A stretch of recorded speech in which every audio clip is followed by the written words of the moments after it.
I think there are some huge economic challenges for the sector at the moment, most notably a shrinking public funding environment and at the same time huge rise in costs brought about because of many of the issues that we know that are going on around the world.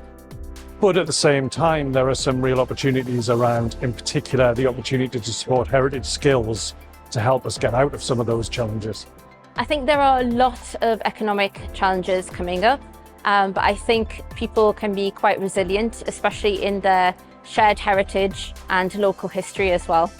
Challenges and opportunities go hand in hand, but in terms of sort of the kind of particular challenges that we have, as a region, we need to be more productive. We need to have more people in good careers. We need to ensure that we've got a very deep and wide skills base. We need to make sure that people can get around the region, so having a very strong transport infrastructure. And I suppose all of that is wrapped up in having the ability as a combined authority to self-determine what we want to do and how we deliver that with key partners in the region and nationally too. Finding funding for projects, but also once you've done a project, continuing that project on.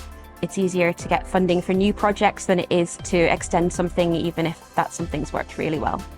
There are big challenges. There are lots and lots of bits of built heritage that need investment. There are some skill shortages.